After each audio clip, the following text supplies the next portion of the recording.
Ciao a tutti, io sono Andrea Maschio, sono l'amministratore delegato della distilleria Bonaventura Maschio.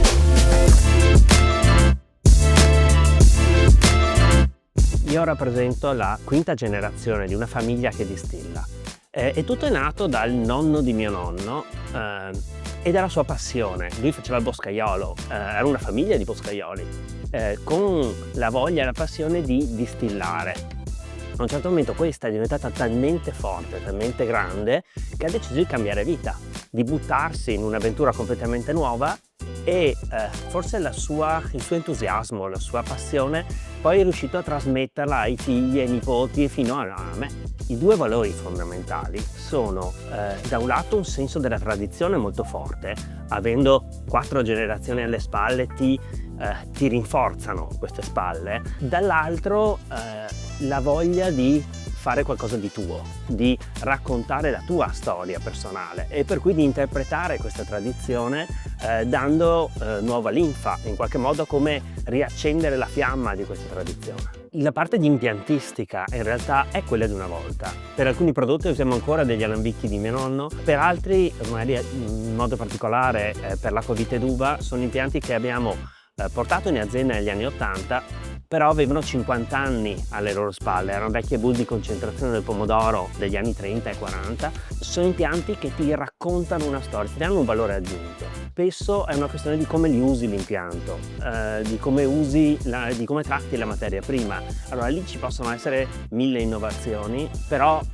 poi l'atto di distillare è abbastanza tradizionale. Tiramisù di casa, il nostro liquore al tiramisù è un omaggio appunto al dolce che ci piace in assoluto più di tutti. Siamo trevigiani, l'abbiamo sempre vissuto in modo molto intenso, è probabilmente il primo dolce che sia io che mia sorella abbiamo imparato a fare con la nonna. In qualche modo ci rimane nel cuore. Quando stavamo pensando a un liquore dolce in cui non volevamo un gusto fatto da un ingrediente solo, ma un insieme di gusti e che fosse riconoscibile, subito ci siamo illuminati e il tiramisù è venuto fuori in maniera molto spontanea. Per cui è nato perché ci piace da morire, fondamentalmente è quello.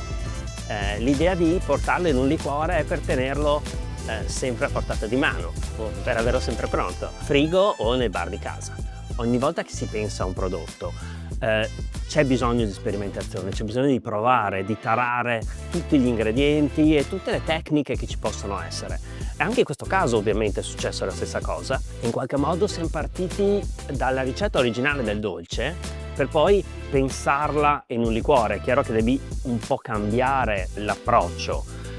E invece eravamo partiti proprio dal savoiardo, dal caffè, dal mascarpone. E il primo tentativo è stato un mezzo fallimento perché era denso da morire che facendo delle prove e tenendolo in frigo refrigerato, a un certo momento non usciva più dalla bottiglia, per cui neanche mettendolo nel microonde siamo riusciti a scioglierlo. Da quell'esperimento è andato non benissimo, il gusto era buono, però il resto non funzionava.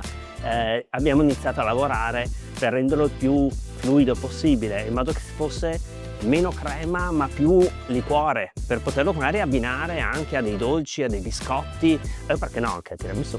È per noi un'enorme gioia in realtà vedere i nostri prodotti, in modo particolare il tiramisù, stiamo parlando di lui, poter uscire da Treviso, uscire dal Veneto, uscire dalla distilleria e andare in tutto il mondo. Proprio appena lanciato abbiamo subito ricevuto un premio che ci ha riempito d'orgoglio, che era il premio innovazione dell'anno per i Bar Awards di Bar Giornale. Questo è stato bellissimo perché in qualche modo ci hanno creduto, anche loro hanno subito capito che era una possibilità diversa per gustare il dolce che ci piace.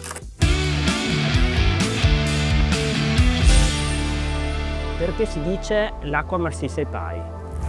Questa è la scusa più bella che i veneti hanno trovato per non berla. In qualche modo è legata al fatto che, visto cosa può fare l'acqua ai pali a Venezia, ci invitano a bere vino. Ciao Fioi, un saluto da tutta la distilleria Bonaventura Maschio a voi. E ricordatevi, chi non lavora non mangia.